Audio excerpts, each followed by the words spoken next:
The big one. Some say you might be favourites against a City that is a low-key team for their stature. But those who understand football tell you that it's one of the matches that has got so many difficulties in terms of the personnel, the mental attitude of your players, towards the actual match, because probably if they're not playing against the top 2 or top 3 teams, it's always a mental thing. How are you preparing for this one, looking at its stature? It's always difficult to prepare for any match, and I always say to you, the most difficult matches in football are the ones where everybody expects you to win, because you cannot afford to falter. And those games need a lot of extrinsic motivation, because sometimes if the players don't understand the value in winning these matches solely for the purposes of going through to the next round, then I don't think they deserve to be in an environment like this. But be that as it may, we understand the complexities of playing a game like this one. We played a draw against them last year. They did not lose a match in the last 5 matches of the season because of their style of play. Sometimes man-to-man, sometimes always an extra player, sometimes a line of 5 or 6 at the back when they are trying to make sure that they don't concede. So we must come up with a plan to make sure that we break the game down as quickly as possible. And there are many aspects of the game that we have tried to improve on. Also looking at our previous match, maybe the areas where we felt we did not do well. So we are hopeful. The group has really been good. The last 4 matches, they were able to score 13 goals against very strong teams, and they only conceded 2 penalties, which is a very good sign. You mentioned some technical aspects, Coach. What are the things that you guys are trying to improve from a technical point of view, starting from the beginning of the season, not just the cup competitions, but also in the league, to make sure that you elevate this team? It doesn't get any easier for Mamelodi Sundowns, and the volume of matches only increases as you do well. So from a technical point of view, how do you look to continuously improve, starting from this weekend? Maybe for this weekend, what has to improve is our speed of play. I think sometimes in a 90-minute game, we would raise our tempo immediately after a scare. Either after half-time, we realize we should have tried to play this game from the beginning, because opponents are happy to have a game where they don't concede for the entire 45 minutes.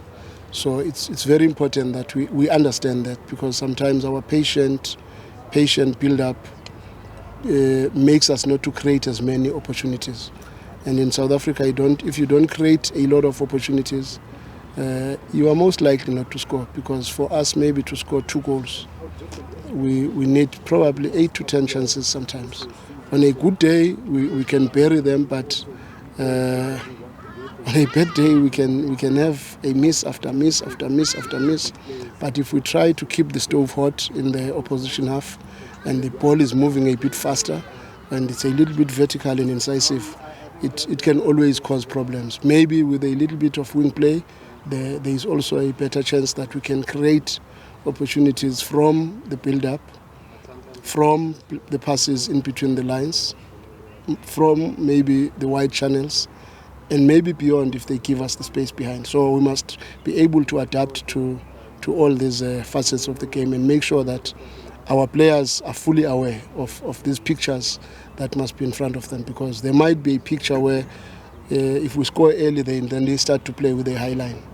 It becomes a very interesting picture. But what if the opposite is true? You don't score early and they sit back and they wait for your anxiety and they wait for your desperation, and the game starts to become scrappy. So we have to be aware. That's why we've got dribblers to also try and create something from set pieces, a lot of fouls in and around the box if needs be, so that we can use the strength we have. We've got Ribeiro is strong on set pieces, we've got Aubrey strong on set pieces, we've got Tebza is strong on set pieces. So the game must be a little bit more played maybe in totality or according to the situation.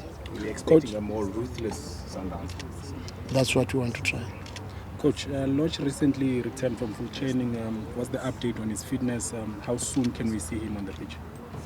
To be honest, he has not started full training, but probably by the end of next week, I think he would be in full training. Then once he's there, he's already close to also helping us, and we believe he's going to help us a lot.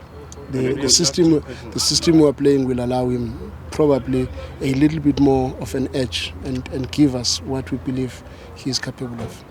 Coach, I think you've spoken quite glowingly about that Thapelo Maseko in recent days in regards to possibly a different position, but my focus is more on a different player who's been here. I think is probably the longest serving of the club, Themba Zwane. He plays a different position in the national team. He dances, he glances as well. For Sundowns, what can we expect from him this season? Themba Zwane at 10, or where exactly are you looking to use him? There are many areas that Themba can help us with, and we still believe he's got a lot in his legs. It is up to him where he adapts better, but he's got a role to play in the front three. He's got a role to play in the midfield three. And we can always evolve within the same system, maybe from a 4-3-3 to a diamond, then he's got a place there. From a 4-3-3 maybe into a 4-2-3-1, he's got a place there. There are many possibilities for him. He's a very big player for us. Coach, are you expecting to bring in any more players, or are you done for the season ahead? Maybe one more. Maybe Coach, one more. Just a bit on Polokwane City. They're a team that a lot of people tend to not to take seriously, but they're a very, very competitive side and well coached. And we are dealing with professionals here, but I guess the message will be to really, be more focused on the against them. I think the good thing is that from last season we played a draw against them, where everybody expected us to win. So intrinsically, players know they faltered there because we could have collected more points in that match. You are very right when you say sometimes when you play these so-called small clubs, there is a tendency of taking these games for granted. But personally, if there's anything that I'm always wary of, is the games where everybody thinks it's going to be easy to play that match, because those matches are usually the ones that become the toughest. So based on that, we have worked very hard on making sure that we understand. By the way, the MTN8 has also gone up to 10 million. So how nice will it be to win 10 million after 4 matches? So that is also an incentive on its own. And besides that, when the first MTN8 was played and the first sight of 8 million in the MTN8 was played, I was fortunate to be the one who won it. Why can't I do the same again? Are we seeing 5 goals again in this one? Last question. I'm not sure. Coach, just out of curiosity, not a official question, how does that match rate, that finally MTN8 that you won, the 6 at Orlando Stadium? What I said to the players, I said they must break that record from preparation. They must make sure that, because in that MTN8 we played 4 matches, we scored 11 goals, we conceded 1. So this time around they had the same mandate to try to match or better that, and they scored 13 goals and conceded 2. Thank you, Coach. So maybe it's possible.